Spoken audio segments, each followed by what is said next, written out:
ভকতৰ ভকতিৰে ভৰোণ হ'ব জামুগুৰিহাট। জ্যোতি বিষ্ণু সমন্বয় ক্ষেত্ৰত অপাৰ আয়োজন। 6 ফেব্ৰুৱাৰীৰ পৰা শ্ৰীমন্ত শংকৰদেৱ সংঘৰ বাৰ্ষিক অধিৱেশন।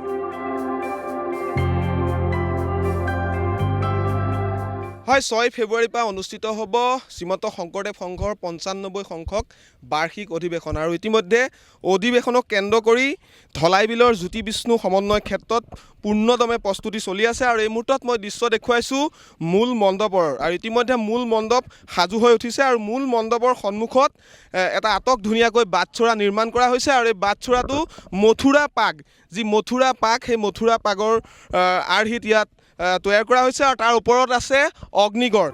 ভিন্ন প্ৰান্তৰ শাখা প্ৰাথমিক জিলা আদিৰ পৰা জামুগুৰিহাটলৈ আহিব বাপ বান্ধৱ আই মাতৃ। ভকতৰ আদৰণিৰ বাবে সাজু জামুগুৰিহাটৰ সেৱা সমিতি। 95 সংখ্যক অধিৱেশনৰ 95% কাম সম্পূৰ্ণ হৈ উঠিছে। অধিৱেশনৰ ভিৰ বঢ়াৰ পূৰ্বেই চৰ্চালৈ আহিছে অতীব সুন্দৰ আয়োজনৰ। মূল মণ্ডপত অনুষ্ঠিত হ'ব বিবিধ কাৰ্যসূচী। এই মূল মণ্ডপলৈ আগবাঢ়ি যোৱাৰ আগে পাৰ হৈ যাব লাগিব সুবিশাল পাগুৰি। 14 ফুট দীঘল আৰু 12 ফুট প্ৰস্থৰ এই মথুৰা পাগ নিৰ্মাণ সম্পূৰ্ণ কৰিবলৈ উঠি পৰি লাগিছে সংঘৰ সেৱক। মূল মণ্ডপ আৰু মঞ্চৰ সন্মুখৰ মূল বাটচৰা এতিয়া আকৰ্ষণৰ কেন্দ্ৰবিন্দু। আমাৰ প্ৰায় 90% কাম হৈছে আৰু 10% বাকী আছে। আৰু এইকেইদিন আছেই, আমি 10% কাম শেষ কৰিম বুলি এইকেইদিনতে ভাবিছোঁ, এই 2-3 দিনতে। মূল মণ্ডপ ইতিমধ্যে সম্পূৰ্ণ।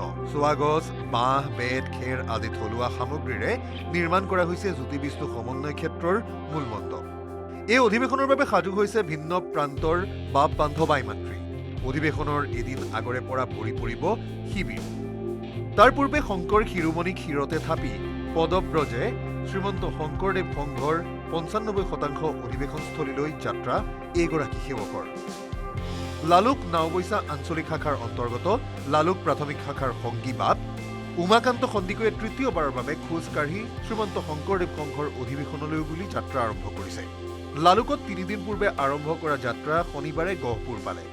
অদম্য ইচ্ছাশক্তি আৰু সংঘৰ প্ৰতি থকা অময়া প্ৰেমৰ বাবে গহপুৰৰ একাংশ বাপ বান্ধৱ আই মাতৃয়ে সেৱা ধৰিলে বাপজনক।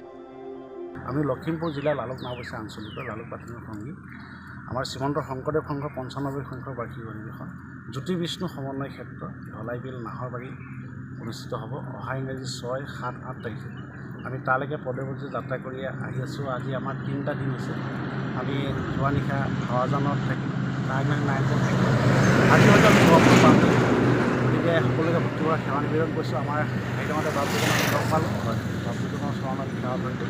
শ্ৰীমন্ত শংকৰদেৱ সংঘৰ 95 সংখ্যক বাৰ্ষিক অধিৱেশন জ্যোতি বিষ্ণু সমন্বয় অসমবাসী লগতে ভাৰতবাসী সমস্ত আয়োজক তালৈকে নিমন্ত্ৰণ জনাইছোঁ চৰণ দৰ্শন কৰিবৰ কাৰণে, ভকতৰ সেৱা কৰিবৰ কাৰণে।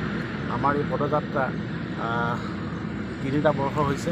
আমি প্ৰথম বৰ্ষ ৰঙিয়া যাত্ৰা কৰিছিলোঁ, দ্বিতীয় বৰ্ষত যোৰহাটলৈ কৰিছিলোঁ, এইবাৰ আমাৰ ধলাই বিল, তেজপুৰ।